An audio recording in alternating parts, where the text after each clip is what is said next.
महिला शिक्षिका शाळेपासून काहीच अंतरावर भाड्यानं खोली घेऊन राहत होती। या शिक्षिकेचे शाळेतील इतर शिक्षकांसोबत वाद झाल्याचं कळतंय, परंतु पोलीस सर्व अँगलनं या घटनेचा तपास करत आहेत। मृत महिला रसूलपूर गावातील रहिवासी दीपक राज यांची पत्नी प्रिया भारती आहे। प्रिया यांना 3 महिन्याची एक मुलगीही आहे। घटनास्थळी पोलिसांना नोट सापडली, ज्यात शिक्षिकेनं लिहिलंय की सॉरी आई बाबा, माझ्याशी कोणाचा वाद झाला नाही, मी स्वेच्छेनं या जगाचा निरोप घेते।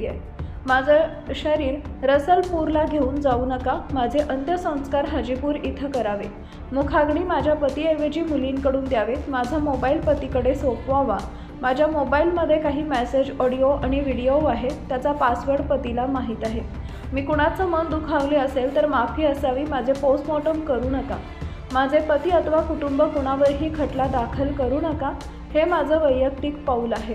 5.5 लिटर दुधाचं बिल थकलंय, माझ्या पाकिटात पैसे आहेत, त्यातून ते बिल भरावं असं तिनं सांगितलंय।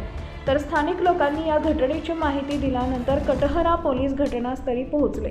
त्यांनी मृतदेह ताब्यात घेत पोस्टमॉर्टमसाठी हाजीपूर इथल्या जिल्हा रुग्णालयात पाठवले। सकाळी एकानं फोन करून महिलेनं गळफास घेतल्याची माहिती पोलिसांना दिली। जेव्हा पोलीस घटनास्थळी पोहोचले तेव्हा या महिलेची ओळख पटली। या मृत महिलेचं नाव प्रिया भारती असं असून ती शिक्षिका होती।